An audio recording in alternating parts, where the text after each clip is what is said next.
Now, look, I've been the last guy on the stage a few times, and I know that at the end of the day, everybody's like, oh, my brain's melted. Dan said so much cool stuff. Arn said so much cool stuff and everything else. But I'm going to ask you this. I'm about to say some shit that's going to blow your fucking mind. I say that with 100% content because what Devon didn't tell you was they had to take me through the back because they wouldn't let me go through the front. And if they thought that was something special, wait till I'm about to drop this shit on y'all today. But first, let me take a selfie. So haters will say that it never happened, right? Everybody stand up with me. Come on. Everybody stand up. Wave to the camera. All right, cool. That's all I needed, nothing fancy. But I'm going to ask you a couple things here. I'm going to say some shit that's going to change your fucking life today. I'm going to ask you can take pictures of me. That's nice. I appreciate that. I don't know why you would want to do that. You'll probably break your fucking camera. But I took the selfie. Notice I held it way out here so it caught more of y'all than me. But here's what I know. You're going to be distracted, right? You're going to feel resistant signals to the things that I'm going to say. And stay the fuck off Facebook for a minute. Stay the fuck off Instagram for a minute, right? Give me a chance to really change your mind, okay? Y'all ready? Can you just agree to do that one thing? For one speaker only, I'm going to be up here for an hour and a half. As soon as I'm done, we're fucking done. It'll seem like 20 minutes, I promise you. But here's what I want. I want your full 100% attention. I'm going to be giving away $10,000 worth of cash and prizes. I got a wallet full of fucking hundreds, and I got a bunch of fucking prizes I'm going to be giving out and everything else. So don't leave because you might miss out on cash. You might miss out on something even better than cash, which is information, in my opinion. And I need you to be focused because if I see you on your phone, besides taking a picture, again, I don't know why the hell you'd want to do that, but besides taking a picture, if I see you on your phone, I'm going to disqualify you from winning. That's how fucking serious I am, huh? Oh, shit, who is this guy? Y'all ready? The second your mother squeezed you out of her fucking pussy, the world started lying to you. I'm not even fucking kidding. The second you were born, life started fucking lying to you and deceiving you. There's something called the force of average. And I'm going to teach you some real shit today. Where's my religious people at? Right? I'm going to just ask you to take that hat off for a minute. I'm not anti-religious. I've read every religious book there is. You know why? Because in the 4 years I did in the motherfucking penitentiary, that's the only books they had. All right, now do I have your attention? I'm standing up here, a guy that's worth $20 million when it's all said and done between my real estates, my company, and everything else. And less than 10 years ago, I walked out of federal prison with a $25 check, and the motherfuckers across the street from the prison charged me $5 to cash it. And there was a McDonald's next door. And I know there was a period where we called them freedom fries, but they were fucking freedom fries that day. So I had about $10 left over after it was all said and done.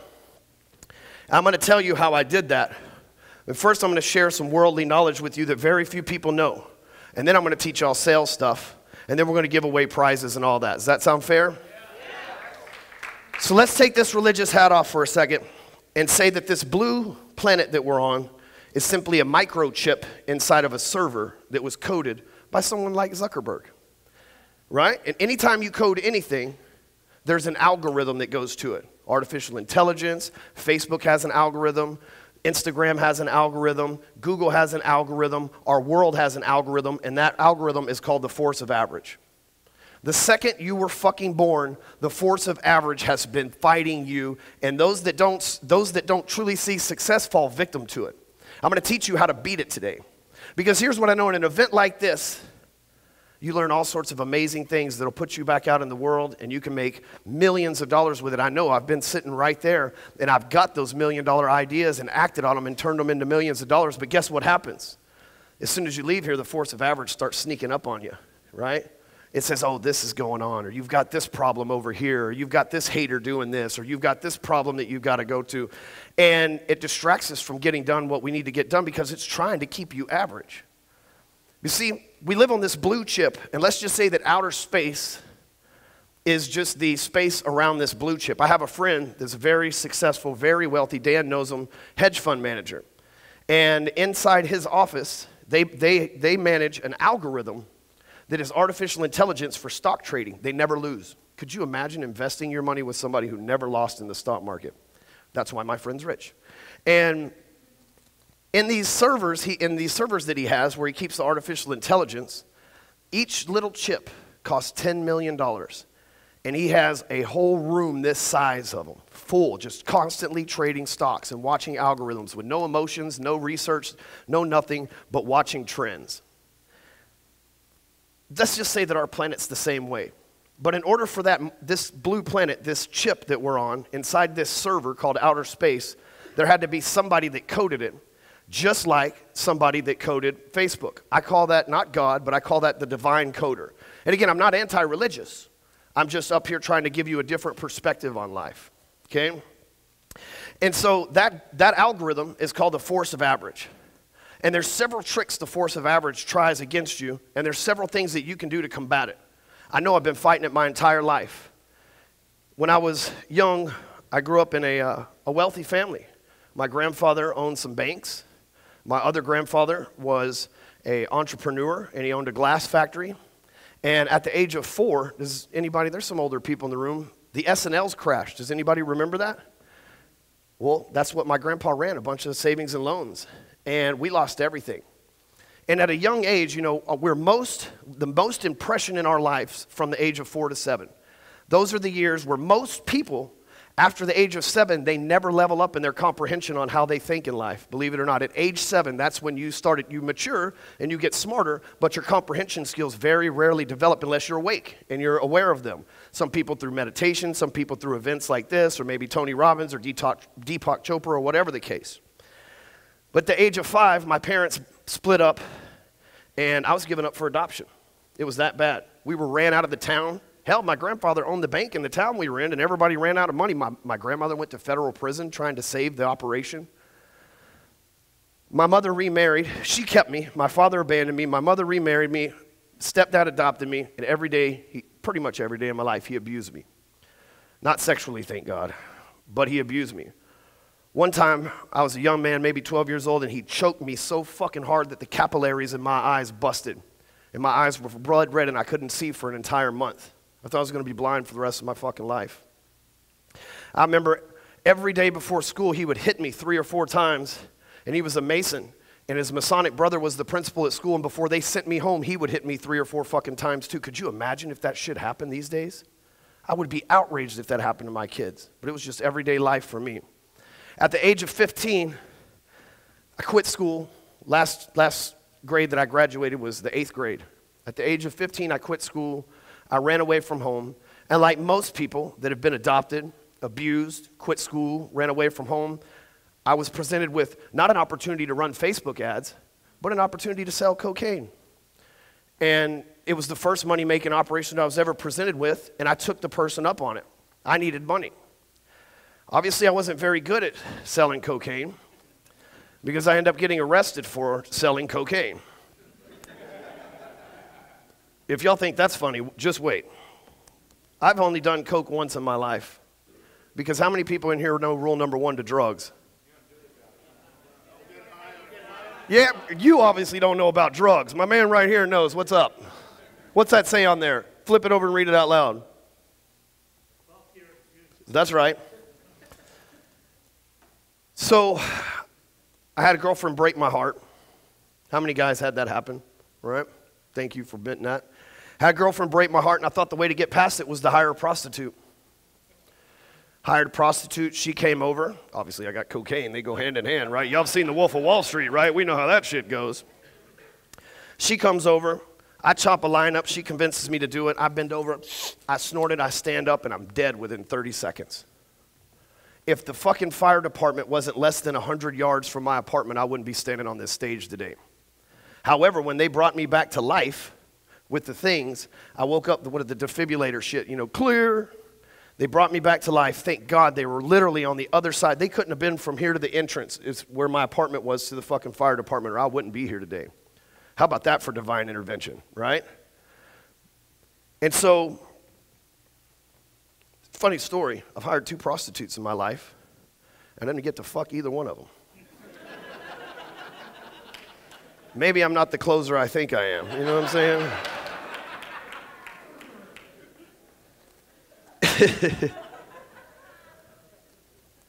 I get sentenced to prison for 2 years. They sent me to 8 different prisons across the state of Texas.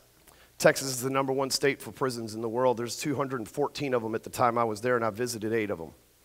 One of them I was in, you can look it up, it's a place called Beto 1. I believe it was recently shut down because it was too violent to control. I was there for 8 months, and there was over 160 murderers in 8 months out of 6,000 people. I seen some shit, y'all.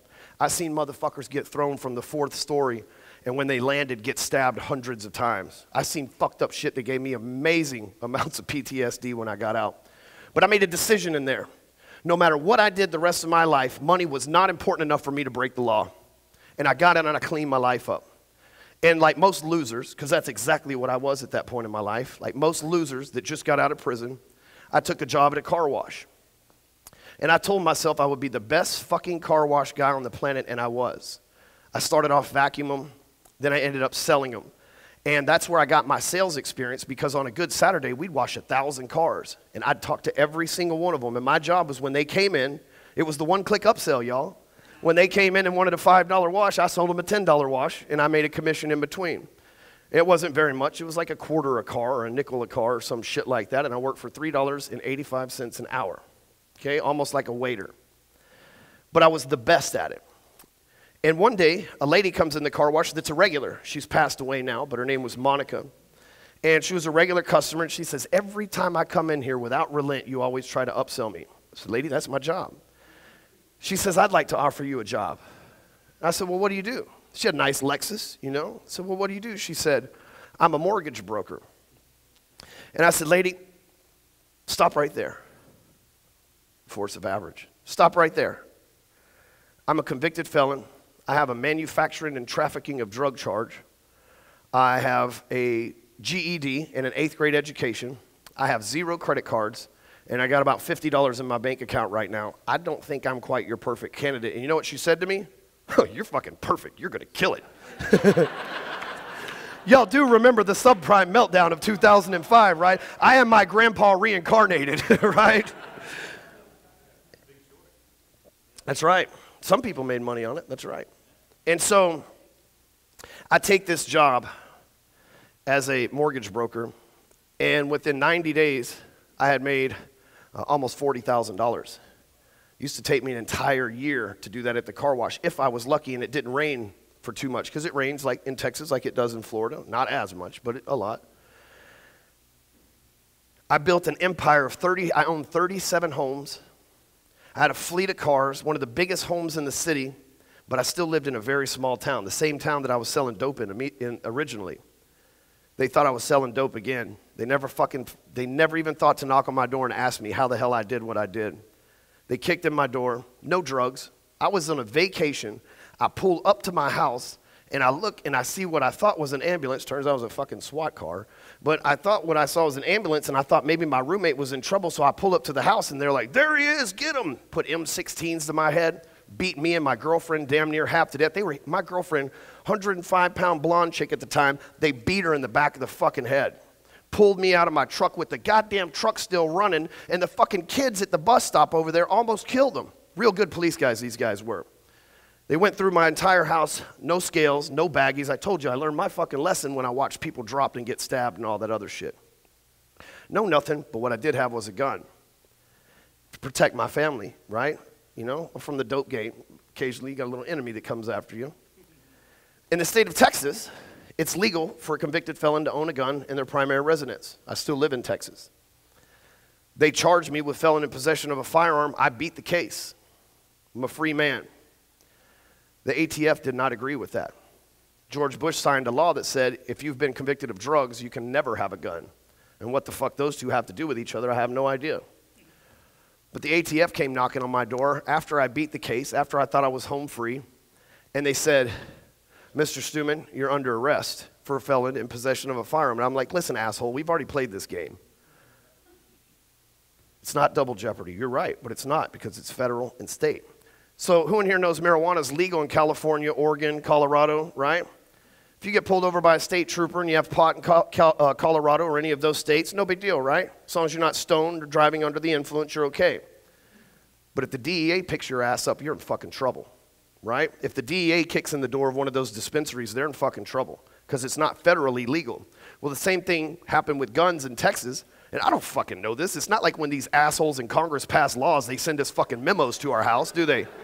Anybody ever read a law book that's not a lawyer? Fuck no, we don't know. Your guess is as good as mine. Like, we hope we're driving legal and shit. So after they kicked in my door, didn't find anything, I spent $50,000, $60,000 trying to fight the case, beat the case. The ATF comes knocking on your door. How many people know that it's impossible to beat a federal case? There's been like 6 people in history do it. One of those guys was John Gotti. Well, it was no John Gotti.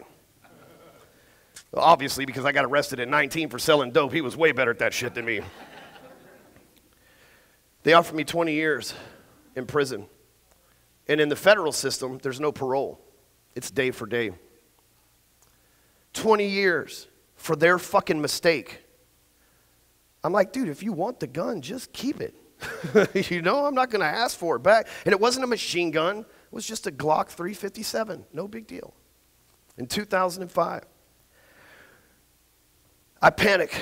I go, and I'm out of money at this point because I've exhausted my shit. I've had to sell off some of my assets, everything else, to pay for the lawyer and worrying about what am I going to do if I do get these 20 years and everything else. And I go higher. This is very important. I know some of you are going to go, what the fuck's that got to do with the story? So I always say this first. But I'm from the hood, right? So I go to the corner of Malcolm X and Martin Luther King Boulevard, which both of those guys stood for peace, but there's always violence on those streets.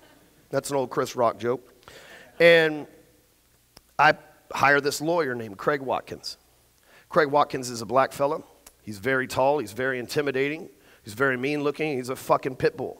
And that's exactly what I needed, not to beat the case, but in order to fucking at least not do 20 years.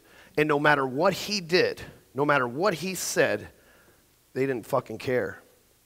There was one day when I was so close to signing my fucking life away, it was unreal. And at the last minute, I backed out. I don't know what it was divine intervention, but at the last minute, I backed out and I said, man, we got to push it a little bit further and work a little bit harder on him. I had to refinance both of his houses in order to make the money for him to where I could keep fucking going, right? During this, Craig, black guy, that's very important. I'm not saying racist shit. Pay attention to me now.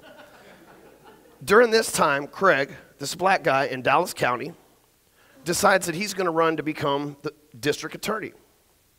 In the history of Dallas County, there's never been a black judicial person, period. Never been a judge, never been a black DA, never been a black judge, never even been a black ADA, assistant district attorney. The district attorney was retiring, and the incumbent, the guy that was working under him, the assistant or the associate DA or whatever the fuck they call him, was a sure thing. He raised $3 million for his campaign.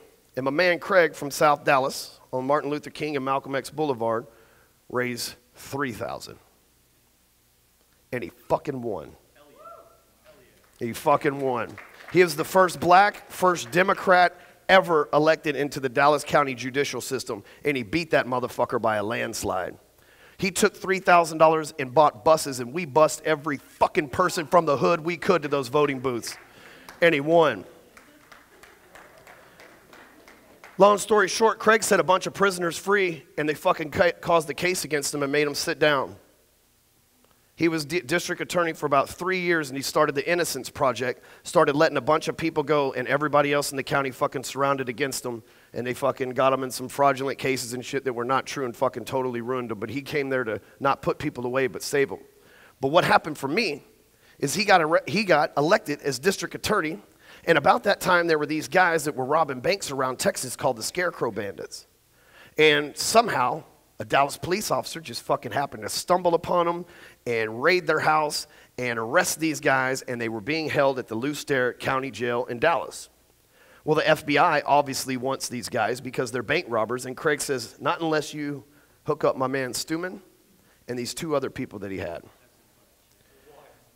They reduced my sentence from 20 years to 15 months, but I still had to go back to federal prison, or federal. I was in state originally, but I still had to go to federal prison. I walked into federal prison in 2005. I made $773,000 as a 25-year-old man doing mortgages. I got married before I went in there. They give you 60 days to get your affairs in order. I got married before I went in there so that my girlfriend of 3 years could be my wife and handle my estate and handle my houses. And she did a great job co-handling that with her new boyfriend. 90 days into prison, I got a letter that said, I'm the one that told on you. I set you up. If you say anything about that, I'll burn every motherfucking pair of clothes you've ever had in your life. I've been fucking the landscaper. Me and this woman had never had an argument. I never even had an argument. And she left me with nothing. I don't have parents that put money on my books. I don't have any of that shit. I'm just doing my time at that point. And in 2007, I had to go do 15 months in prison, in federal prison. And during that time, ironically, the mortgage market crashed. Remember that? I got out of prison July 11th, 2008. I walked across the street, got my check cashed, ate my freedom fries, and went to the halfway house. After I was at the halfway house for about 2 weeks, they let me go. And I went and applied for a few jobs, and nobody would give me a job. And I had to think, the force of average here, I had to think, fuck, I'm a loser. I'm a 2-time felon. I wouldn't fucking hire me either. Except for I was a lot better looking back then. And so I go to this one place, and I remember they had TVs all over the place, and it was a credit repair solution type of place. And I wanted this job so bad it was unreal, and they wouldn't give me the job. So I went to the largest privately held bank in the entire state of Texas, and I applied for a mortgage job. Took me 2 hours. That fucking manager told me to get out of his office 100 times for 2 hours until he went, well, goddamn, if you will fucking just close loans the way that you're trying to close me, I'm like, put me in, coach, and watch me go to work. And in 2009, one of the worst years ever to do mortgages, I closed 183 of them motherfuckers all by myself. You know why? Because I want to show that bitch that left me that she wasn't going to ruin my life, you know? But guess what? This motherfucker comes back. And in 2010, our friend Obama, he signed a fucking thing called the Dodd-Frank Act. And the Dodd-Frank took state mortgage licenses, which I was fine with the state, and transferred them to federal mortgage licenses. And the Fed said, oh, not today, Stewman. And I went from making $300,000 in 2009 on my W-2 to jobless. That's how I got into internet marketing. They say those who can't coach, well, I'm fucking one of those guys. In every sense of the word, right? And the reason why I tell you that story is I lost the job, and they didn't want to fire me. I was the top producer. I was the #1 revenue generation for that entire company. When I left, they had to have massive layoffs because I wasn't putting it, there was nobody else putting up the volume. That company's nowhere near the size today as it was when I worked there, and I was only there for less than 2 years. We grew that thing from $30 million line of credit to $300 million line of credit while I was there because we were slinging so many fucking loans. You know how? We ran ads, right? Funny how that works, right? It's fucking funny how that works. So I go meet this guy named Mike Reese, who was a real estate agent that I did loans for. Anybody in here know Kinder Reese? All right, we got a couple realtors in the room. And I'll still remember it like it was yesterday. He was dressed kind of like those guys in the back. Y'all kind of look like Jake from State Farm, I'm just saying. Red shirt, khaki pants, and his shirt said KW Cares because it was a Keller Williams Cares Day. And my friend Mike's probably the biggest hype beast I know, man. He's always like fucking, you know, he's ready at any moment, man. He always says, we're about to blow up. That's his thing. But this day, he's like at level 100. And I'm going to ask him for a job. I'm like, hey, man, you know my story. You've been around me this whole time. What can I do for you? And before I can do that, he says, hey, man, I just came back from this internet marketing conference. You ever heard of internet marketing? And I'm like, the internet? Like shit we log? What do you mean? You know? And he's like, dude, you won't believe this. I bought these $8,000 CDs. And I'm like,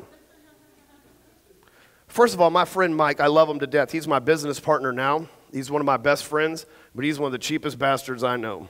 He still drives the Hummer today that he drove back then in 2004, right? He's a very frugal person. So I'm like, well, who is the motherfucker that sold you $8,000 worth of CDs? Because I was new to this world. I didn't know anything about it. But I took the DVDs home. He let me borrow them, right? Which y'all are going, that son of a bitch, right? He's like, you're not supposed to do that. But I took the DVDs home, and I watched them. And it was a program called Continuity Blueprint by Ryan Dice. You kids have it easy these days. We used to have to upload WordPress blogs and fucking code them and do all this shit and time in. It was a fucking nightmare. It used to take us months to make funnels. So I joined an MLM because I needed something to try to see if I could make this thing work. So I signed up for this multi-level marketing thing, and it was energy drinks. And so I registered the domain, the energy producer. I watched the DVDs, did exactly what they said. I didn't deviate from the plan because I didn't know any better. Right? Smart people tend to fuck shit up by deviating from the plan thinking they know better, right? Anybody agree with that? Right? Okay. And so I didn't deviate from the plan. I did exactly what it said, and I'm like, we're going to be rich. We're going to be so rich. I was telling my girlfriend at the time, we're going to be so rich, man. We're going to have Ferraris and Lamborghinis and all this shit. We're going to have fucking pink poodles on the diving board, Learjets in the runway, SLs in the driveway, air conditioning for the horses, and water beds for the hogs. You know what I'm saying? We were going to have it all. I remember I uploaded that blog, I said it, I fucking SEO'd it, I fucking ran an ad to it on Google, and it was about as quiet as it is in this room right now. Nothing happened for 2 days. And I had programmed it to make an alert, a special alert when the sale went off. Well, about 1:30 in the morning one day, that alarm went off in the morning. I sprung up out of bed as if a fucking burglar broke in. I ran in there, being the sales guy I am. I called the motherfucker. Hey, dude, what are you doing? Hey, thanks for buying our stuff. He's like, hello, what the fuck? I was excited, you know? I said, how did you find me? And he said, I was on the 4th page of Google. I said, hold up, what kind of fucking psychopath goes to the 4th page of Google? You're not going to ask me for a refund, are you? But and I never made another sale. But I knew it was possible, right? I knew it was possible. If you can do something once, you can do it 1,000,000 times. As long as you work and practice and make it better and improve it. So I knew it was possible. So I go back and I see my friend Mike, and I say, Mike, I'm not rich yet. And he says, well, the problem is, what the fuck do you care about energy drinks? I was like, I really don't, but I thought everybody drank energy drinks. And he's like, but they already have Monster and Red Bull. That shit you're selling is neither one of those things. Nobody's going to buy that shit, and you're trying to sell some bullshit multi-level marketing opportunity.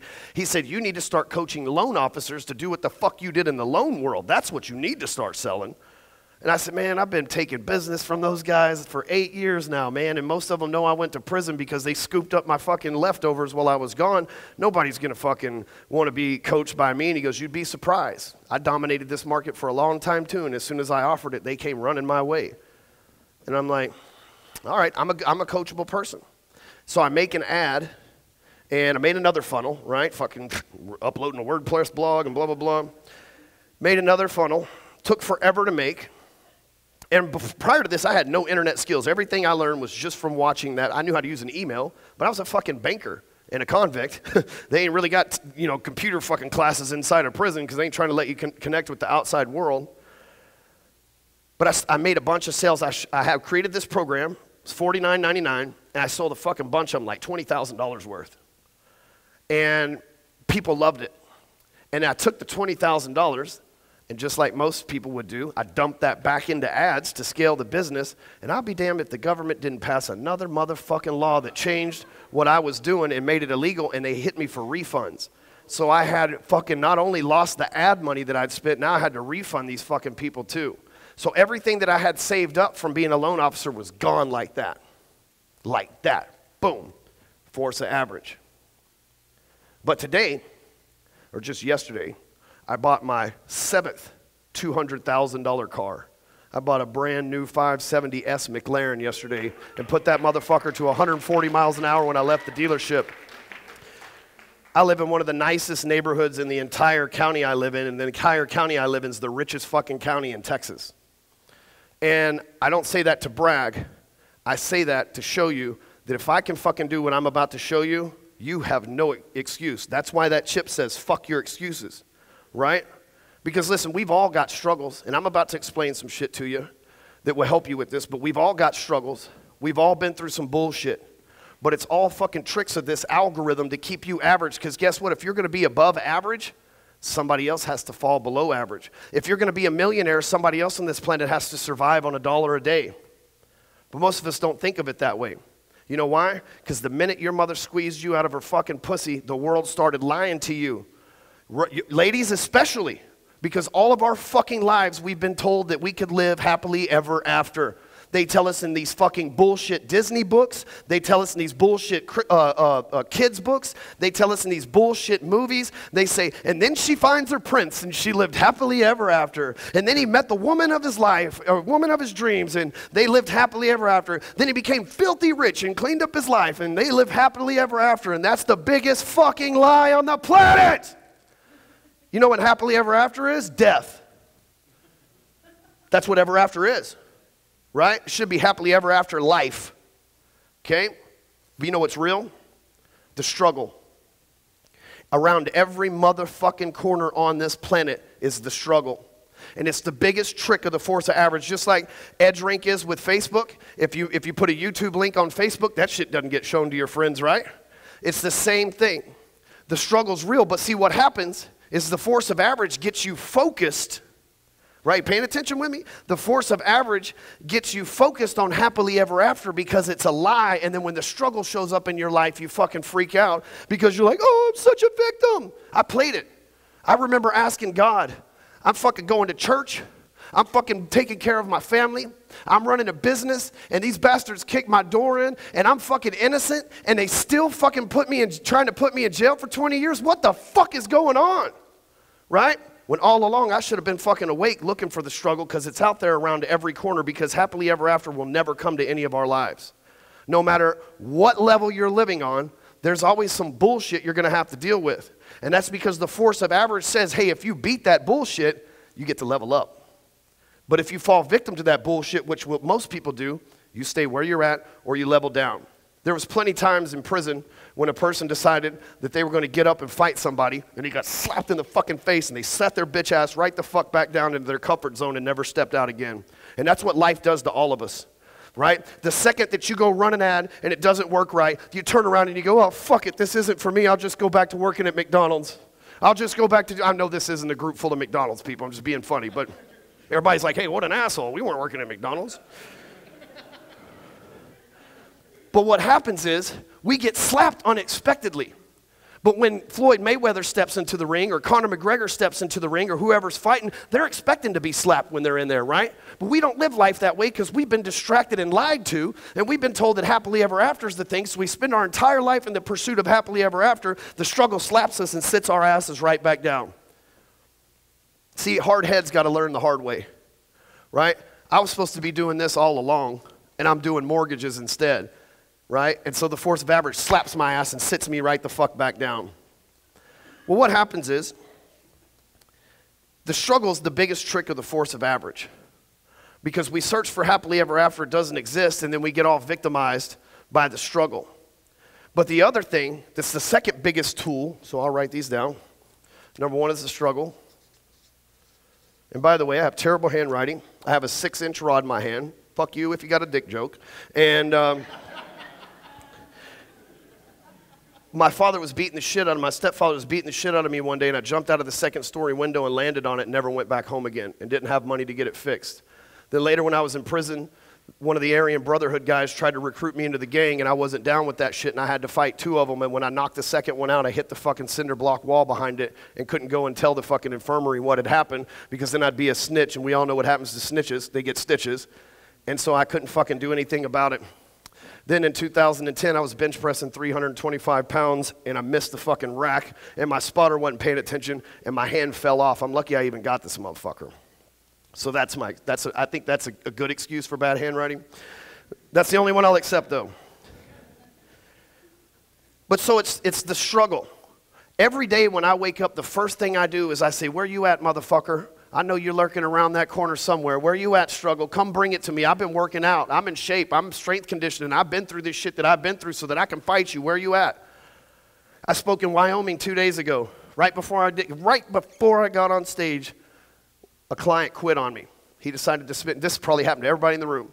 He decided to spend money on a stupid-ass fucking car and then didn't have a good month because he wanted to put like 1,000 horsepower in this car, so he didn't focus on work that month. Then he couldn't pay the bill to stay in the program, and I had to get real with him. And sometimes when you get real with people, they get real fucking timid, and they get upset, and their balls shrink, and their egos hurt, and everything else.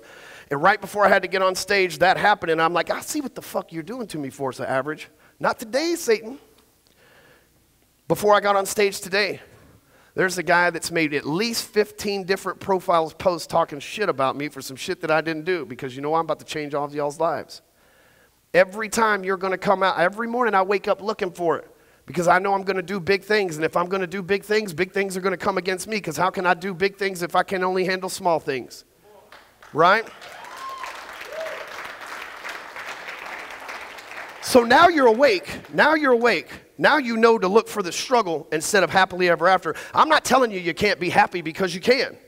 And I'm not telling you that the woman of your dreams won't change your life, because my wife has absolutely changed my life. We have 3 beautiful boys, 6, 5, and 1 years old.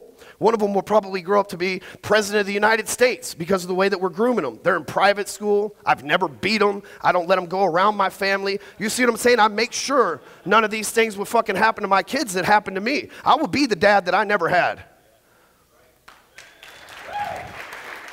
But I wake up every day, thank you. I wake up every day looking for the struggle, because I'm not fucking stupid anymore. I'm not asleep anymore. I know what's going on. But here's the second fucking tool that the Force of Average uses. Distraction. How many people know that you get distracted every day? How many people would say they're ADD in this room? Raise your hand. How many people have been told that they need Adderall, Ritalin, Cylert, some shit like that? Damn near everybody in the fucking room. You see that?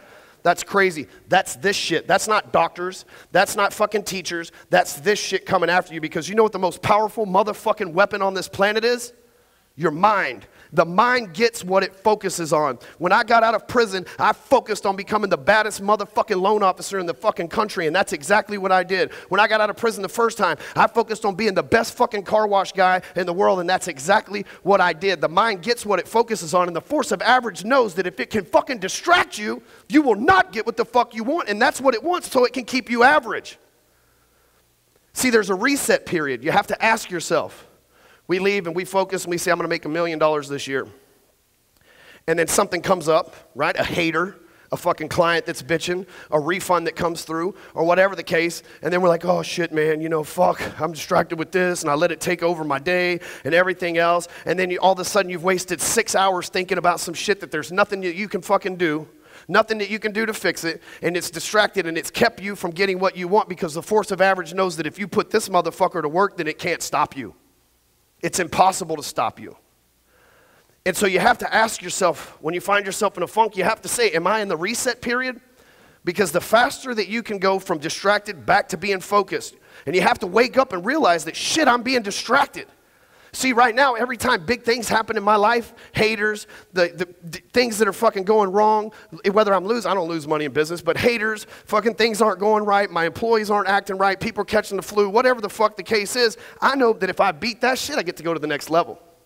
Right? When you play video games, there was always the big boss at the end that you had to fight before you could go to the next level. And life is no different. Right? If you have all this shit coming up against you, instead of feeling like a victim, you should feel like a victor, because you're like, as soon as I kick this shit's ass, I'm fucking going up. But many people go, oh, don't hurt me, I can't take it today. And that's exactly what it's designed to do. And so focus is the key. So you have to ask yourself every day, where are you at, struggle, and am I distracted? Because the mind gets what it focuses on. And we get, and every single day, the weight of the world comes against you, trying to distract you so you're not focused. Because in order for you to attain what you want, Newton's law, for every action, there's an equal and opposite reaction. So in order for you to get what you want, something, somewhere, someone in this world has to lose something. And some people say that's not how it works, and that's bullshit. If that's not how it works, then how come most of India lives on $1 a day and most of America makes at least 30 grand a year? In order for us to be where we're at, some other country has to be where they're at. And I just say that because it's the truth. And it's the experience that I've had. But I know that if you can work on being focused, and as soon as you realize that you have a game plan, and your game plan is whatever it is, and as soon as you realize that you're not on track to actually fulfill that game plan, you have to step out of that reset period and get right back into focus zone.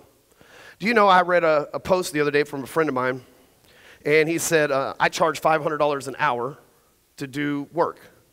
And he goes, a couple of hours a day, I probably scroll my phone. So I'm blowing $365,000 a fucking year in time just scrolling my phone. Isn't that crazy? But he knows, he's focused. And so now he's awake, he sees that that's his struggle, and he's focused, and he says, okay, so now I make sure the time I'm on my phone is not playing games or playing apps, it's on, prospecting on Facebook or whatever the case may be. So on this algorithm that we're in, this force of average, if you're gonna go up, there's gonna be things that come against you to push you back down. How many people have had $1 million funnel, and then all of a sudden it doesn't work anymore? Right? How many people have built a badass product that sold and then something fucking happened? And what most people do is they say, well, shit, I guess it's over. And that's exactly what it wants you to do. But the people that say, hey, let me get behind the scenes and see if I can tweak my offer. You see all the stuff that Dan was talking about, tweaking and testing and everything else. But that's the way the world wants. It wants you to be distracted because once you're laser focused, you are an unstoppable human being. Do you understand that? I want you to know that everybody in this room can be an unstoppable human being as long as you stay focused. And if you find yourself distracted, it's as simple as asking yourself 4 or 5 times a day, am I distracted or am I focused on what I'm supposed to be doing? You don't need a pill for that. You don't need a fucking drug for that. You don't need to smoke pot for that. You don't need to drink alcohol for that. And I don't care what the fuck you do with your life. I've got my own damn vices, right? But I'm saying, and it throws things at us like addictions. And it throws things at us like when I wrote my first book called Hardcore Closer, I told the story of my life in this book. And I had finally, after all these years, rekindled a relationship with my mother and my stepfather and my real father. As I grew up, 30 years old, semi-successful, I went back and I said, how can we become a family again and make all this right? And we did okay at it. And as soon as I released my first book, I sent them a copy of it before I released it to the public. And they said, if this fucking thing hits the public, we'll never talk to you again. I haven't talked to my parents in six years. But what if I'd have listened to those 3 pieces of shit? Yeah, I said that. What if I'd have listened to those 3 pieces of shit? I wouldn't be here in front of we sit in front of 3.5 million people a week consume my content. Think of how many lives I changed telling this story, helping inspire people. And the force of average sent the 3 most important people in my life to make it stop. And I had to just make a decision not to be distracted and stay focused on my goal and not worry. And, hey, you know what? I appreciate that.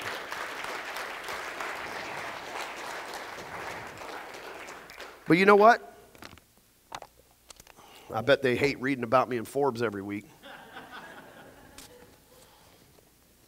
And so I tell you that because I really want you guys to have a major breakthrough here. I know this is an event about running ads and running a business.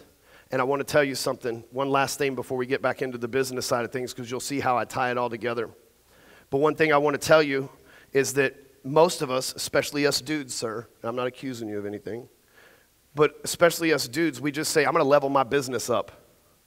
And then when we go and we level our business up, we lose our wives, right? We go and we level our business up and then we lose time away from our kids. We go and we level our business up and we get, sorry, ladies and gentlemen, if you get mad and offended by this, I really don't give a fuck, but we get fat and out of shape. And then we end up spending every goddamn dollar that we make fucking being badass internet marketers to fucking save us from diabetes, cancer, and all this bullshit. It's all part of the force of average. And so I tell you, when you level your business up after you leave here today or tomorrow or Sunday or whenever it is that you leave, when you level your business up, if you don't level every area of your life up, you just fucking wasted your time and energy anyway. Because if you're going to be on the next level and you don't take your wife, your kids, your friends, your employees, the people that you care about, if you don't take them to the next level and you leave them on the level below, eventually it will fucking average out for you. And if you don't level up in 4 areas of your life, and most people only think about business, the biggest lie we're told from the force of average is if I can just get more money, I can solve every problem I have. But let me tell you something, ladies and gentlemen. If your problems can be solved by money, they're not fucking big enough. Right? If your problems can be solved with money, they're not big enough. I need my problems to be fucking huge. Because I know if I have huge problems, I'm going to have huge breakthroughs.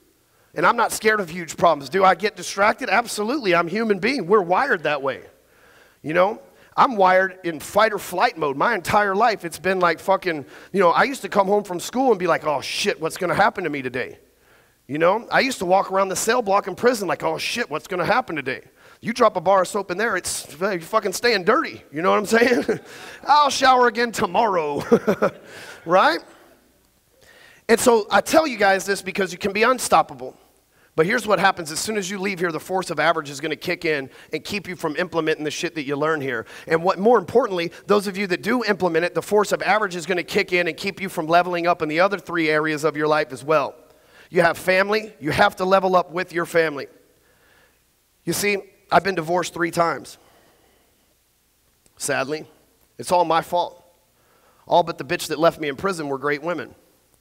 And I say that because every time I leveled up in my business, but I didn't level up as a husband. Right? Any guys understand what I'm saying? Keep your hands down in school, you don't have to. Especially if your wife's next to you. Each time I put business first. And I'm not saying you need to put family first, but they all need to be even. So we've got family, fitness. If you level up and you make millions of dollars, there's a saying that says people spend all their lives trying to make money in the ends of their lives trying to use it to stay alive, right? So you got family, fitness is important, finances, obviously, your business, and your faith. I'm not a religious person. I'm a spiritual person. I know probably a lot of the people in the room identify with that. I've read every religious book that I could get my hands on, from the Quran to the Torah to the book of Jesus Christ and Latter-day Saints to the Holy Bible, everything else, right? I really feel like I'm Joseph from Genesis, for those of you that know that book. I am him reincarnated. You meant it for evil, but God meant it for good. Can I get an amen? And so here's the thing.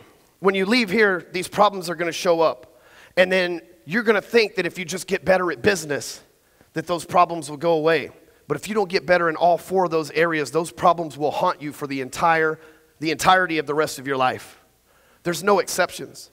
I have a perfect marriage today. And by perfect, I don't mean we come home and it's na na na na. It kind of is like that. She's kind of crazy about me. I don't know, that God wired her for me, I guess. But here's what I know. We have a perfect marriage because I got focused on what I want. The other 3, I just accepted anybody who loved me because I wasn't loved growing up, or I didn't feel love growing up. So if you told me you loved me, fuck, I wanted to spend the rest of my life with you because nobody ever fucking treated me with love. But one day I got focused and I wrote down what my perfect woman would be. I wrote down, like, we just designed a business plan. Most of us never fucking design a marriage plan. I wrote down, anybody ever seen Frank Kern's Perfect Customer or Core Influence? Anybody ever seen that? I did that for my spouse. 9 months later, she shows up into my life. Yep. I mean, to a T. And I could show you right now, and then I could show you what my wife did today, and you'd go, holy fuck, that's crazy. And we've been together for 4 years now.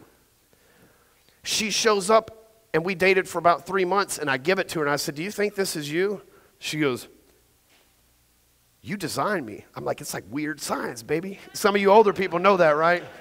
Youngsters are going, what the fuck is weird science? You're out of shape, Al. I'll kick your ass. Y'all remember that? Kelly LeBrock was fine as a motherfucker back in the day. Steven Seagal fucked that up, didn't he? The youngsters are still like, what the fuck is he talking about? So when you leave here, these things are going to happen, but now I've made you aware of them, okay? Now you know to look for the struggle. You know when you're in that reset period and you're not focused and you're distracted, and you know you've got to level up across all those 4 areas. Okay? Is everybody good with that? You feel like you got something from that? Did it expand your mind a little bit? Y'all want to talk about sales now? I still got $10,000 worth of shit to give y'all, right? So here's what I know about internet marketers. Y'all hate being salespeople. It's because the force of average. That's all it is. You hate being a salesperson. Say, if I just get real good at marketing, then I won't have to worry about picking up the phone. If I just get real good at making VSLs, then I'll never have to talk to anybody. Right? Well, I know that every time I pick up the phone, I make 10 times as much money as I do just by sending emails and text. You know why? Because of this. 57, 37, 6. 57% of communication is tonality. If I look at you and I say, you're a fucking asshole. Or if I look at you, you're a fucking asshole, man. You see the difference? I said the same exact words. 2 different tones make all the difference in the world.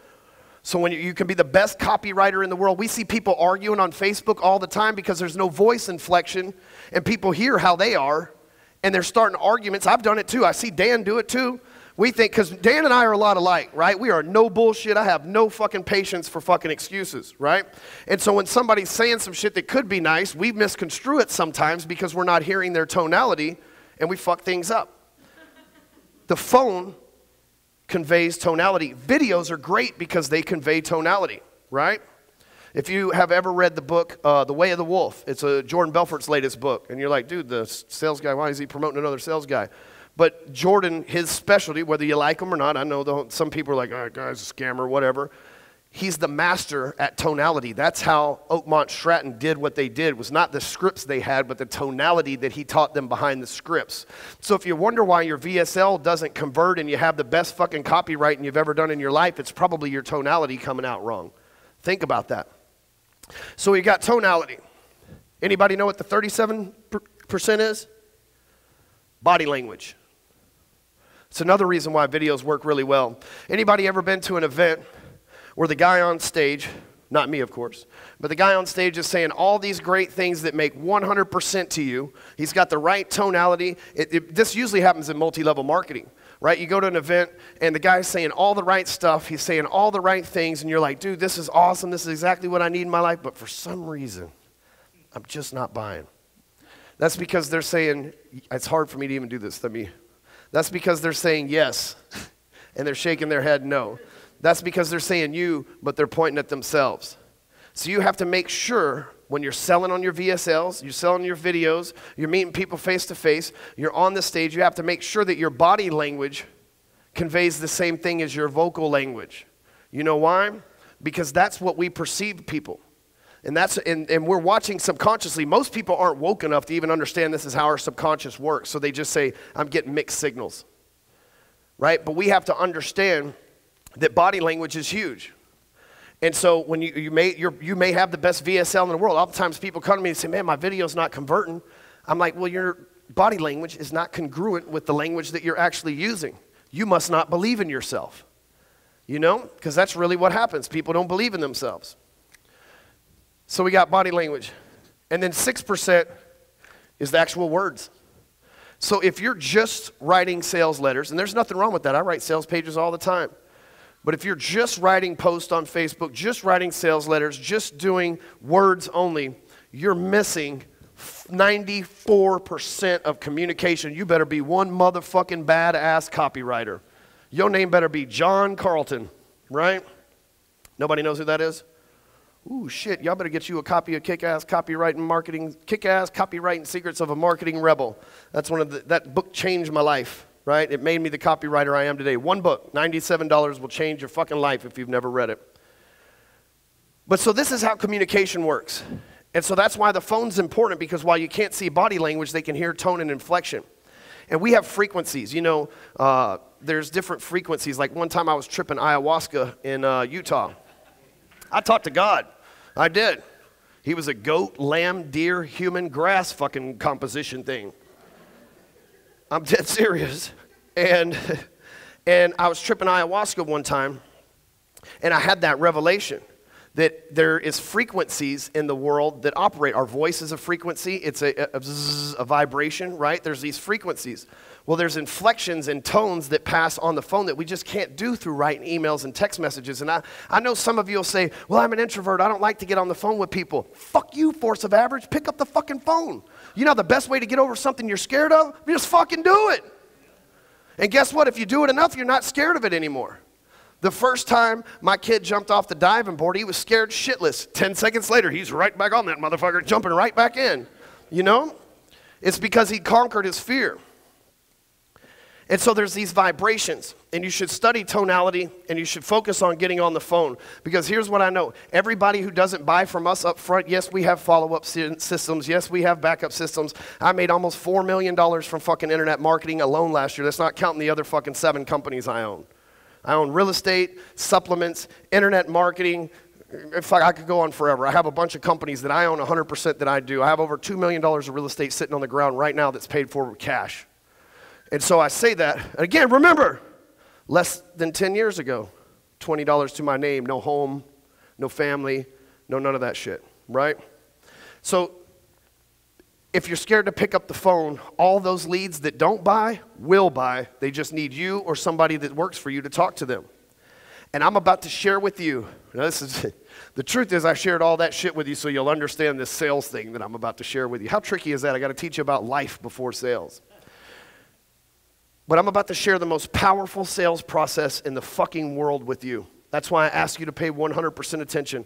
I have closed over 40,000 sales in my lifetime. I'm not talking about just from internet marketing. I'm talking about getting on the phone, closing mortgages, doing real estate deals. I have closed over 40,000. I don't know too many people that can say that they've done that. And I have been to every sales seminar that was worth a damn going to. I've read every sales book that was worth a damn reading. I've taken every sales program because I'm coachable. I'm not like these guys that say, I'm the best salesman in the world. I let other people talk and say that, and I'm not going to say, well, I'm not going to argue with them. You know what I mean? But at the same time, I know that I'm never going to be the best because I can always learn from somebody else. And the minute that I start thinking that I'm too good to learn from anybody else is the minute I become the worst. And so I say that because I'm about to share with you the most profitable, powerful sales process on the entire planet, and I know it's going to happen to 97% of you in this room. You're going to go, that shit won't work for me. Fuck you, force of average, because that's exactly what it is. Because if my dumbass with an 8th grade education that's been through all the shit that I've been through can make the money that I make using this process, fuck your excuses, right? So, y'all ready for this? Here's the best part.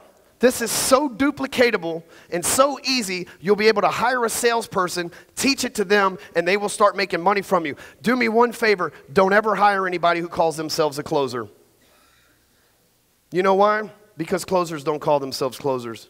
I got the nickname hardcore closer. I got that. I didn't just call myself the hardcore closer. There was a time in 2011, my ex-wife was pregnant with my oldest son. And as an entrepreneur, I didn't have insurance. And in case my son was born disabled or had to go in the NICU or something like that, I needed insurance. And I went and sold cars. And, of course, I was the top producer, right? And any time the other guys couldn't close, they would say, send in the hardcore closer. Because, you know, I'd had this hardcore lifestyle that I had lived. They'd say, send in the hardcore closer. And they always left burning gas, our gas. But here's what I know. This is a room full of really smart people. You guys know how to build technology. You guys know how to build VSLs. You guys know how to build funnels. You guys know how to do front end, back end, up end, back down, all that shit, right? But here's what I know. Smart people will overcomplicate the shit out of stuff because you're smart. But the rest of the world is falling victim to the force of average. So while you're busting through the force of average, and smart people tend to fucking complicate shit, and regular people can't understand complicated shit, and if they don't understand something fully, they will never make a decision to buy from you because they're confused, and people don't buy when they're confused. They buy when value exceeds price. I bought an Acura NSX. They made 1,500 of them for 1 year only last year. I own number 1438. I didn't need a fucking Acura NSX. It's a badass car, don't get me wrong. The motherfucker, like, you're a man, you get in that motherfucker, you feel like a man. But for 2 weeks only, they were offering $40,000 off a $215,000 car. Well, I got 50 off on mine. And they don't call me the closer for nothing. But I didn't need that car, but I knew if I bought it, it would be a collector's item because value exceeded price. And if somebody can make that big of a purchase, think the same with these houses. Just Tuesday, I bought a house for $365,000 cash. I'll sell it for $525,000 after putting $40,000 in it. I didn't need that house. I already got 4 more projects going. But value exceeded price, therefore I bought. Okay? So here's the thing. You guys are going to leave and complicate this. But you learn from copywriters never to write above a 5th grade level, right? Anybody ever heard that before? Because that's how most people think. Because remember, I just told you your comprehension skills stop at age 7. And by the way, think about what happened to my life between 4 and 7. How fucked up my head is. You know, family lost it all, abused. All that shit happened from ages 4 to 7. It was a lot to fucking cope with later in life. I still struggle with it all the time. But the force of average is going to tell you that shit Stewman set up there is no good. It ain't going to work for my business, but I promise you if you'll just fucking try it, it will. So it's called catch. Write that down. We're going to write it down just like this. C-A-T-C-H. Would be better if it was THC, but whatever. True story, smoked pot every fucking day for the last 22 years, even inside a prison. I had one of the most expensive marijuana bills on the planet. I paid $500 a week to smoke. I quit 2 weeks ago. Fuck it, I'll never smoke again. And some people say that and they're like, you know, but I know you ain't gonna get me, force of average. I quit smoking cigarettes too. You know what the one fucking thing that made me quit smoking cigarettes?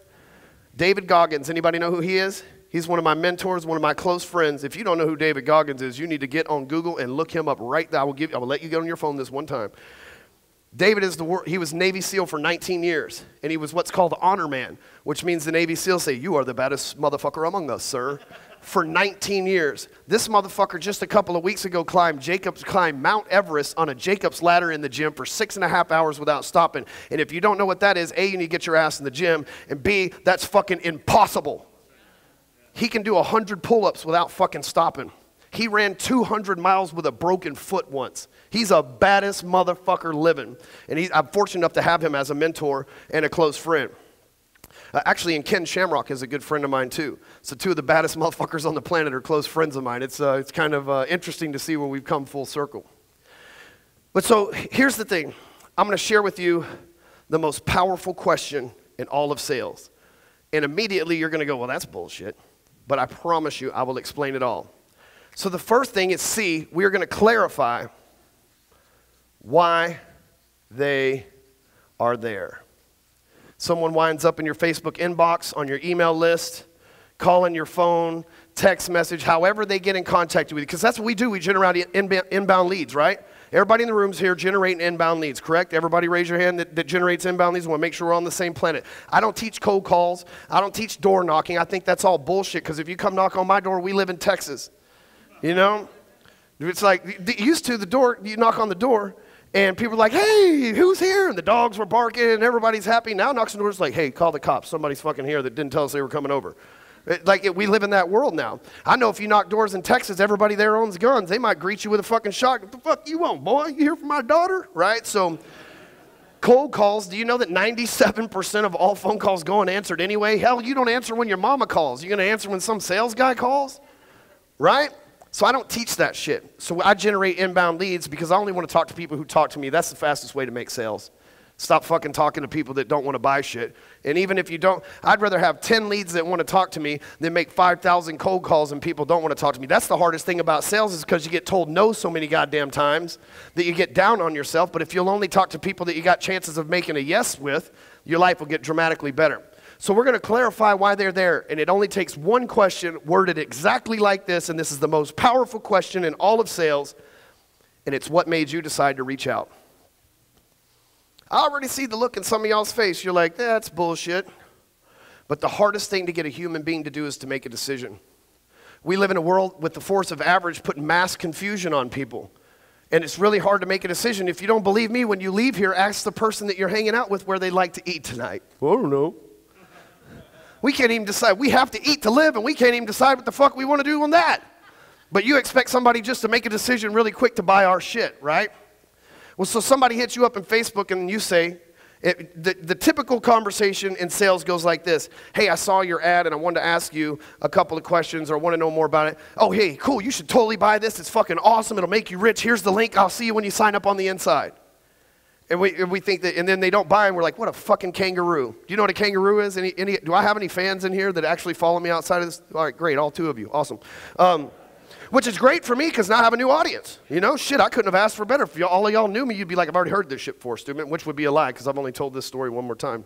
But a kangaroos are the people that don't buy shit because their arms aren't long enough to reach in their back pocket. But they're just long enough to put all of our lead magnets in their fucking pouch for free.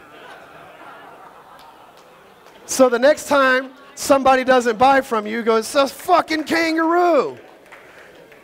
I got one more for you. We call them prairie dogs. Those are the people that take the dollar offer and bounce because they just kind of fucking look around and then they go right back where they came from.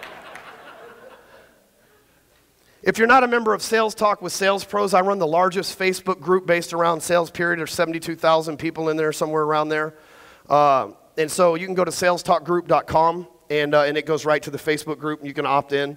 You make sure you answer the questions and read the rules, because my team is relentless in kicking people out. It is a spam-free. I'd love for you to add value to the group, right? But just make sure that you read the rules so you understand the kind of value that we're doing. We've grown this group to 70,000 and making it the biggest group on Facebook without spamming people, without even hitting my list, without ever running ads to it, because people know that they can come there and get value. And we could always use people like you that are smart that could contribute to that. So we're going to ask them, what made you decide to reach out? Because anything that they say implies subconsciously that they made a decision with you. Immediately, 2 seconds into the conversation, we've got them to overcome the hardest thing that there is to do, and that's to get a human to make a decision, and that decision involves you. So that starts this yes process. Do you guys see how powerful that really is, even though it's simple? The greatest thing about this plan is the simplest stuff's the most powerful. I go to Frank Kern's house all the time, and I show him these fucking elaborate funnels, and he goes, throw that away and just do this. God damn, why you got to make things so fucking complicated? I wrote Frank a check for 30 grand the other day, and in the memo line, I put, you know, it says 4 on the check. I put gay sex and surf lessons. What a pussy. He marked the gay sex part out, you know? So some banker's like, dude, somebody paid you 30 grand for surf lessons? You are a badass.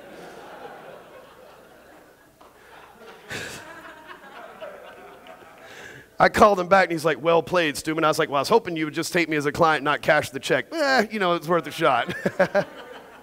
I like Frank. He's changed my life. I've worked with him every year for since 2010. So, since 2011, rather. And so back to this. We say, what made you decide to reach out? There's going to be 2 types of people. It's the 80-20 rule. 80% is going to have their guard up, and they're going to say, well, I'm looking for information about your product. Because they're scared of salespeople, right? Think about it. The media hates us. We're like pit bulls. Pit bulls are how many people in the room have a pit bull as a pet, right? Pit bulls are the most loyal, loving, awesome dogs on the planet. And the time they attack people is people fucking with them because they were protecting the territory of the people they are loyal to and love. That's how salespeople are. But the news hates pit bulls. And every time a pit bull does something, the news is all over. Pit bulls are bad dogs. Matter of fact, many insurance companies won't insure your house if you own a pit bull. Not because they're worried about it biting you, but if a motherfucker crosses the line, you're doing better off to have a fucking pit bull than a gun. And so salespeople are pit bulls. Every time one of us fucks somebody over, the media makes a huge deal about it, but yet there's fucking millions of us every day changing people's lives, and they never fucking mention it. We got The Wolf of Wall Street. I like Jordan. I just recommended his book. But fuck, the whole movie's about hookers and blows and lemons. Funny story, I did New Year's Eve in Mexico. And that's a fucking good time, especially on ecstasy. And I went in the bathroom and bought this ecstasy from this fucking Mexican drug dealer, right? And I took it, and I'm like, this is going to be an awesome night. I'm in the biggest club in the world. It's called The City. 6,000 people. It's 3 times the size of Hakkasan in Las Vegas. It's fucking lit in this bitch on New Year's. And the cops and shit are firing automatic weapons outside when the fucking ball comes down and shit. It was fucking nuts there, man. My kind of people, you know what I'm saying? Well, so I take this fucking pill of X, and nothing happens.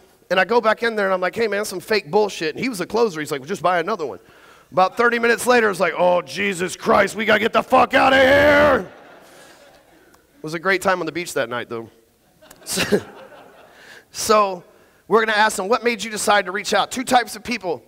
80% of them are going to be scared to get sold something because, like I said, we have movies like The Wolf of Wall Street and all this other stuff, Gordon Gekko on Wall Street, Boiler Room. Every fucking sales movie ever made is always about The Big Short. Every sales movie ever made is about how big of a fucking ripoff we are.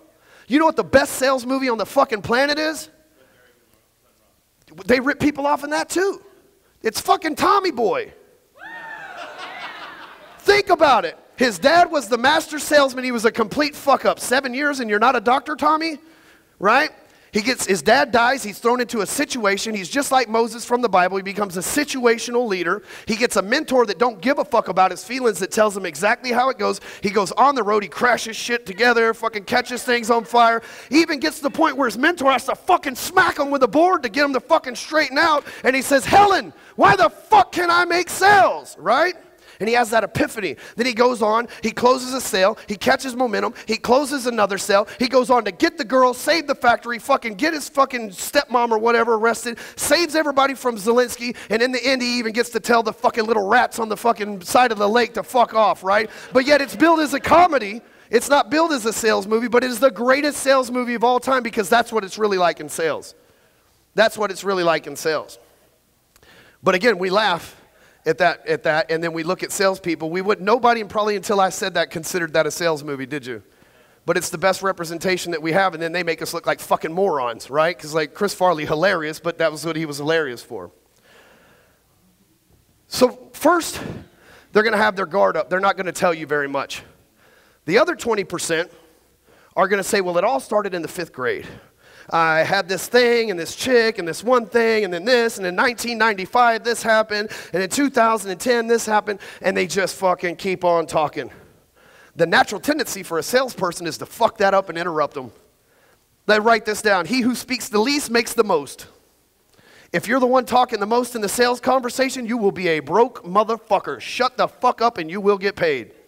That is real shit right there. Coming from a guy that does it every single day and has a fuck ton of experience. He who speaks the least makes the most. And so when that person's talking, most people want to fucking talk over them. Most people want to interrupt them. Most people want to say, oh, yeah, I can fix that for you. They want to jump into that shit. That's the force of average getting you to fuck that sale up. You understand what I'm saying? Instead, shut the fuck up and let them talk. If they're boring, just scroll Facebook, right? $500 an hour, just scroll Facebook. That's what I do. I put my phone on mute, and I go on about, if somebody's long-winded, I just put my phone on mute, and then I tell myself, well, I'm about to close this motherfucker. Because they're telling you their story because they want help. And if you don't listen to their story, how can you, there's 2 things that close sales. There is empathy and confidence. How can you have empathy? Now, sympathy is when you feel sorry for somebody, just to be clear. Empathy is when you understand somebody's situation. How can you have empathy for someone if you haven't listened to them? If they haven't told you their situation, how can they be confident that you understand their situation? And if you're interrupting them and you're talking them, because most people think the sales guy has to be the fucking cocky, talk fucking fast, you know, like Ari Gold types, right? But that's not true. People buy based on empathy because if you've told me your problem, sir, and I understand and you know that I understand your problem and I can confidently offer you a solution, the chances of you buying are very high. But if I've talked the whole damn time, then they say, well, how can I buy his shit? He doesn't even know what's wrong with me. And so when we say, what made you decide to reach out? The 20% are your favorite because they're telling you their problems for a reason. And guess what? People don't just tell their problems to everybody. And if you can extract problems out of somebody, they probably won't go anywhere else because problems are embarrassing, right? But if we don't listen, if we interrupt them, it'll never fucking happen for us. So after they're done talking, say that. After they're done talking, we are going to assign their mind to an agenda. When you go into the doctor's office, you usually walk in, they give you the thing, they say, fill this out. You sit down, you fill it out, you go back over there. They say, okay, honey, we'll let you know when the doctor's ready. What do? You're nervous as shit. You look in, you're like, fuck, am I going to be done in an hour, 2 hours? We're anxious, all this shit, right? What if you walked into the doctor and they said, honey, fill this out. Take you about 5 minutes to fill out this paperwork. 10 minutes later, the doctor's going to walk right through, the nurse is going to walk right through that door in a pink uniform. She's going to take you 3 doors down. The doctor will be in to see you 20 minutes after she's done with the examination, and you'll be out of here in 45 minutes. You'd be cool as a cucumber at the doctor's office, wouldn't you? Well, that's what we're going to do on a sales call, because most of the time people get on a sales call and they're like, okay, I'm nervous. Is he going to pitch me? How much money is it going to be? Right? All those anxious things come into these sales calls, and we have to battle past those. Well, I'm going to teach you. There's only 2 scripts, what made you decide to reach out and the one I'm about to share with you, that matter in this whole equation.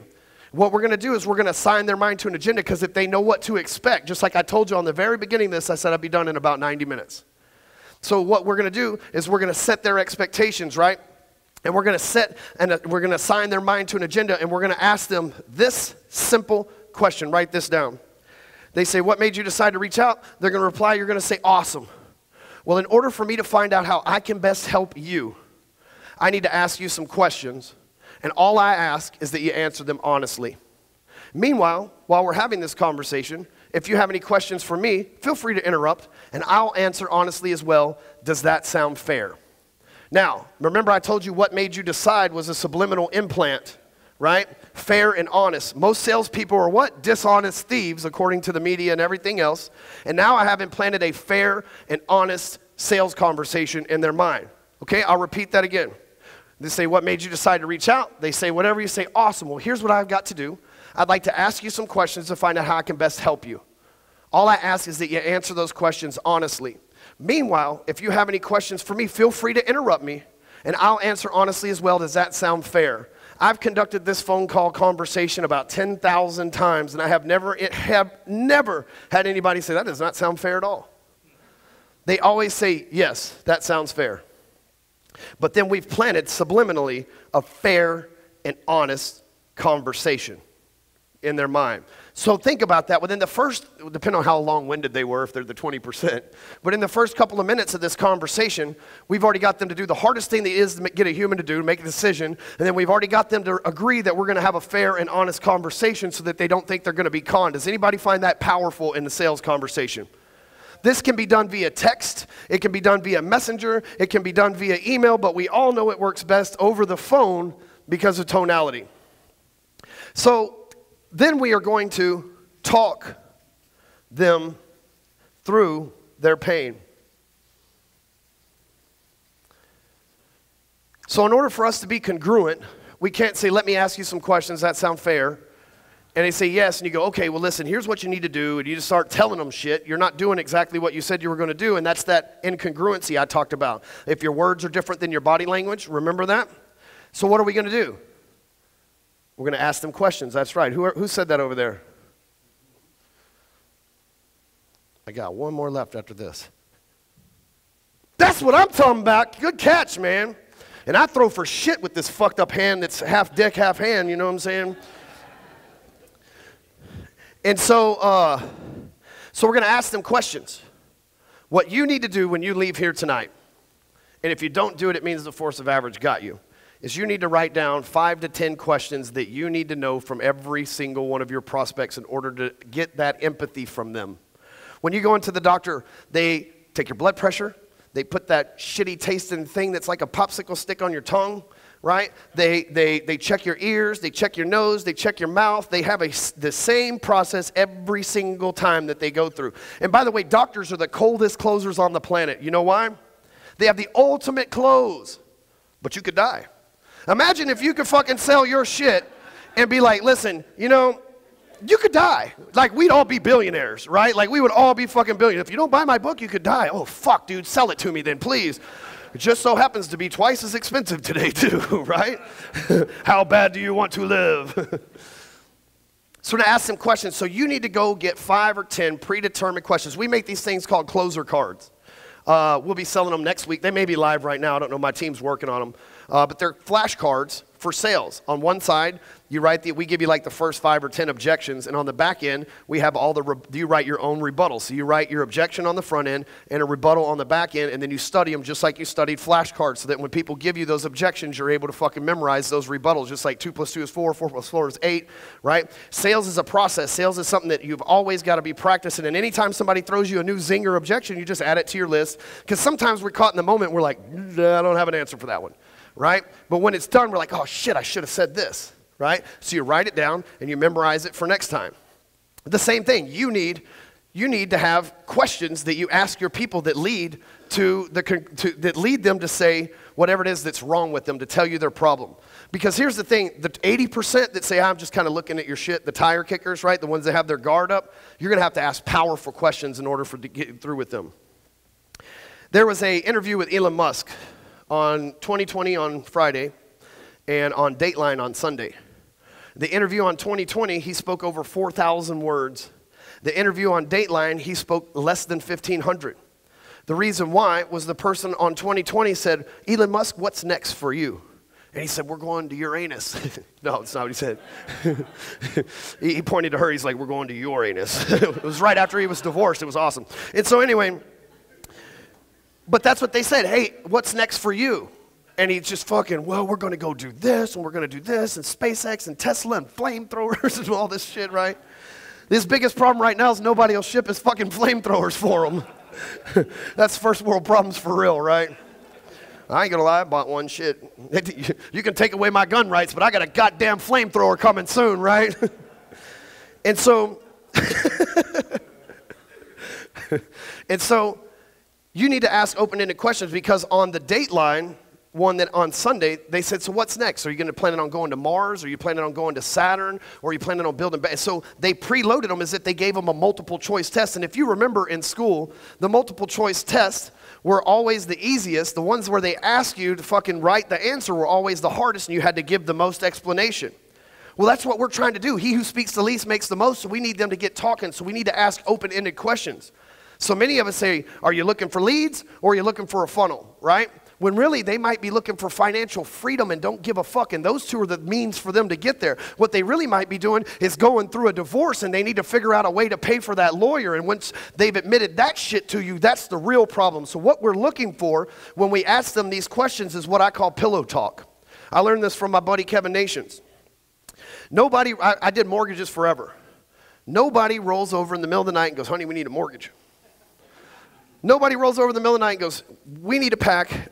Nobody rolls over in the middle of the night and says, we need a monthly payment for 360 months on the place where we want to live. That's exactly what we need. See, a lot of loan officers, the reason why I was so good at it is a lot of loan officers were selling interest rates. I was selling houses, because that's what they roll over and say in the middle of the night. Honey, we need a new house. It's a fucking interest rate, fuck a mortgage. I'm trying to find out why they need that house. And there's only a finite few reasons why they need a house. Kids are moving out, so they're downsizing. They're going to a condo. They're empty nesters. They're having more kids, so they need a bigger house. They're relocating for a job. They're getting a divorce. They're getting married. There's a finite amount of reasons that people say, we're going to pack all of our shit in a box, scream at each other for 2 weeks, lose half the shit that we put in the boxes, take it somewhere else, then can't find the rest of the shit. We don't have underwear for a month, and we're all mad at each other because we're walking around commando inside of boxes, right? That's not what people fucking say. What happens is they say, if we don't get a new house, our kids are going to continue to fight every night over the bunk bed because we don't have enough bedrooms. And those are the problems we're trying to extract. So I always tell you to have these questions prepared, and they need to be open-ended. And have these questions prepared so that when you show up on that call, it's just like the doctor checking for the diagnosis. You know how to walk them through that process. So you need to have those 5 or 10 questions prepared. When you go into the doctor and you say, my knee's fucked up, he doesn't go, well, let me check your elbow out. That's what most salespeople do, right? They go in and they say, well, you know, I was thinking about a way to become financially free. And they're like, oh, well, let me tell you about sales funnels, right? Imagine if you went to the doctor and he's like, have you heard about cancer? Right? You'd be, what the fuck, right? But he doesn't. Instead, he asks you a series of questions. You know, is your ass bleeding? Is this happening? Like, you have all this weird shit. I'm like, damn. And so, because the doctor goes in and you say, my knee hurts, and he starts immediately feeling on that knee until you go, ah, fuck, and he goes, your problem is your meniscus is messed up, right? And then he diagnoses you, and then he writes you a prescription to fix that. Well, we all know most prescriptions actually make it worse. It's like, do you have insomnia? Take this pill. Side effects are dick falling off, being hairless, and, you know, fuck this, like, they usually give them this, like, trading one problem for another. But in theory, they fix you with the prescription, right? And so that's what you're doing. The second the prospect goes, well, if I don't figure out how to make more money, my fucking wife's going to leave me. You go, that's what I can help you do, buddy. If you want to keep her, me and you will work together to make sure that this shit works the way that it's supposed to, so that you can enjoy and get her respect back, get the respect of your kids back, be the man that you want to be the earner that you want to be, but you have to promise me that you're going to get them to level up when you go up. You think if somebody's on the phone with me and they tell me that and I get that fucking passionate with them, they have a chance of not buying from me? Fuck no, they don't. Because you know what? They know I understand, and they know that I'm confident enough in my understanding to be able to offer them that prescription. The only reason we go take the pills the doctors tell us, I saw a story the other day where this lady told these doctors, 15 different doctors, that her daughter was sick so that she could get medical benefits from the government. They did 15 different fucking surgeries on her, and the kid was never even sick. Real shit. It was a fucking news story that was on, I don't remember what website, it was a whole video. No, it was actually a Netflix documentary. It's fucking crazy, right? But again, we're looking to diagnose them so that we can help them, okay? Once we get them to say, yes, that's it, you got it, it hurts, and you say, your meniscus, would you like my help with that? We're going to close them. Say, hey, here's your problem. Your problem is, if you want to save your wife, you're going to need to show up as a man. If you want to save your family, you're going to need to show up as a man. You're going to need to make more money. I can help you with that. I'm confident that I can solve your problem. Would you like for me to help you with that? We've got to trial close them because they may say, nah, you know what, we're not a fit. And at that point, that's okay. Just fucking let them go. It's not worth fighting for sales. I know a lot, if you feel like you can help them, then you have the obligation to handle their objections. But if you know that they don't want help, leave them the fuck alone. Because the hardest thing to do is help somebody who don't want to help themselves. If you don't believe me, go ask an addict. If the addict doesn't, I didn't want to quit smoking pot for many years. And no matter what you fucking told me, there was nothing you could do to get me to quit smoking weed. Oh, and I never told you about David Goggins. I quit smoking cigarettes because he asked me one question. Who do you know that makes 9 figures a year that smokes cigarettes? I ain't had another one since. Think about that. Sometimes the things that you've known your entire life, the words that you've heard over and over and over again, can be arranged in a combination that opens the lock inside your mind that changes your life. Hopefully I've done that for some of you today. So we're going to close them and say, would you like my help with that? Guess what? The 20%, they're going to say, fuck yeah. That's exactly what they're going to say, as long as you didn't interrupt them like an asshole. I told you not to do that, right? As long as you didn't interrupt them, they're going to say, fuck yeah, I want you to help me with that. And that's when you say, well, here's how much it costs, and here's what we'll do for you. But what do you think the 80% is going to do? Well, I know I need this, but I need to talk to my wife, or, you know, my dog's having his testicles removed next Wednesday, or whatever fucking bullshit that the force of average fucking puts in them to keep them from leveling up, right? None of us sell shit that hurts people, and if you do, fuck you, right? We sell shit that helps people, and that's what we're here to fucking do, is make sure that people get help. And so we owe it to them to fight the force of average bullshit excuses that they're using and close them so that they can get the fucking results that they want. You with me? So that's where H comes in. We're going to help them make a decision. It's a pretty cool business that we're in because we just create shit out of air. It's like Wolf of Wall Street. It's a woozy, it's a wazzy, it's a woo, right? Anyway, so it looks like some of y'all hadn't seen that movie. Y'all need to Google Wolf of Wall Street. It's a fucking good time, right? But don't judge salespeople based on it. But we're going to help them make a decision. A, we're going to handle their objections. And usually, if we know that value needs to exceed price, then what we do is we say, okay, hey, listen, if you'll make a decision today, I'll throw in X, Y, Z as a bonus. If you'll make a decision today, we don't even have to have that. We don't even have to hang up. We'll just start our first motherfucking coaching call right now. If you make a decision today, whatever it is that you can offer to help them make that decision to make it more valuable for them. Here's the great part. The 20% that just closed, you get to say, great, you made a great decision. And guess what? You don't even have to hang up as a bonus. I'm just going to give you, and we're just going to keep rolling. Or as a bonus, I'm going to give you XYZ program. Or as a bonus, and then there's the other route, a discount. Well, if you act right now, I'll knock 50% off. If you act right now, I'll take 20% off. If instead of $5,000, if you make a decision right now, I'll make it $4,000. There's a reason why so many retailers like Kohl's, you guys familiar with Kohl's? There's a reason why there's a line around that fucking building all the time, is because everything in there looks like it's more valuable than you're paying for it. You've never felt so good about buying bullshit clothes at bullshit prices in your life than you will at Kohl's. Thank God I don't have to shop there anymore. And we're going to help them make a decision. We're going to basically bribe them by giving them extra stuff, but we're not going to fuck the 20% and not give it to them. We're going to give it to them and call it a bonus, which is going to do what? Make them love us even more. Wow, you didn't have to do that. You went above and beyond what I expected you to do. And then the 80% is going to give you a little static, but again, when value exceeds price, they will buy. And so really what I just showed you was a way to have about a 5 to 10 minute conversation that closes with people depending on how much they talk. Not how much you talk, but how much they talk. But I wanted to explain it to you very deep, very subconsciously, very cerebrally, so that you understand the power of this simple process. Because I know smart people tend to fuck up things by overcomplicating it. As a guy with an 8th grade education, if you come talking to me about isosceles triangles and fucking the human genome and shit, I'm like, I don't fucking know. But if you're like, hey, if you want this, you can get this, I'm like, oh, okay, makes total sense to me, right? So here's what I like to offer you. Last thing before I leave, I got about 3 minutes left. I have a program called Funnel Closer. Who in here builds funnels?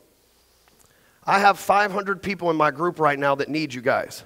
I have trained 500 salespeople on how to sell funnels. I have a sales training program called Funnel Closer that is 500. It's only been on the market like 2 months. It's brand new. And it teaches salespeople how to sell what you sell, because I believe that funnels is the next boom.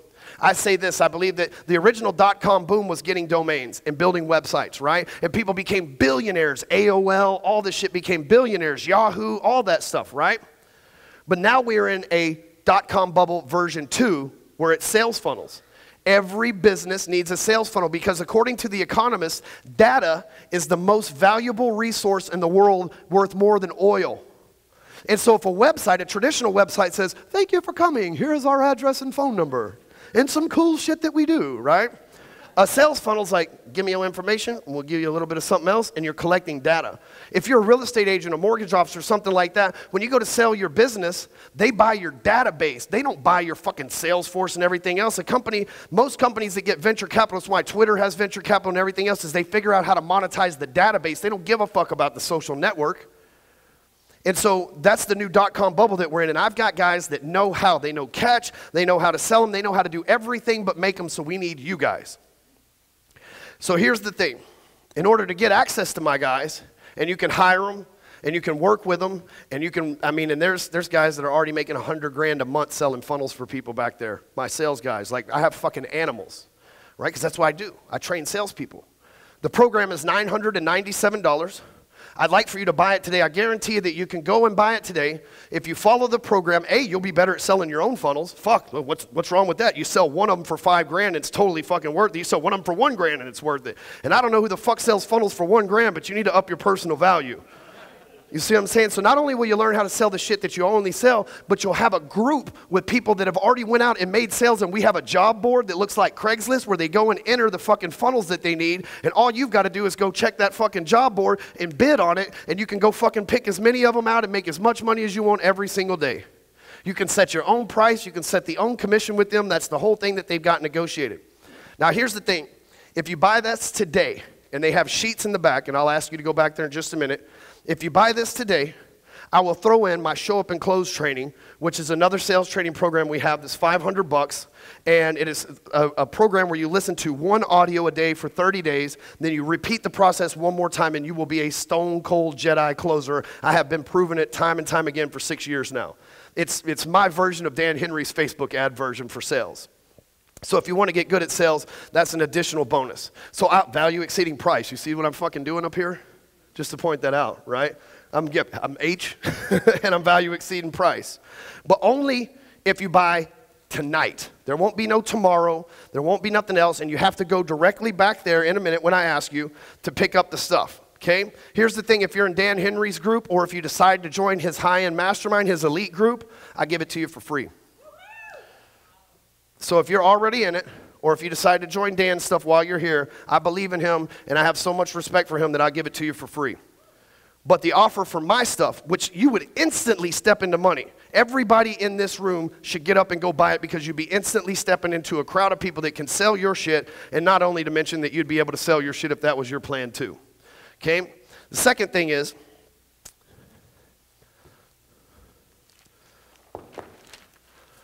who can tell me what's the most powerful question? The first person to stand up gets it. Who can tell me what the most powerful question in sales is? Come get $100 from me, man.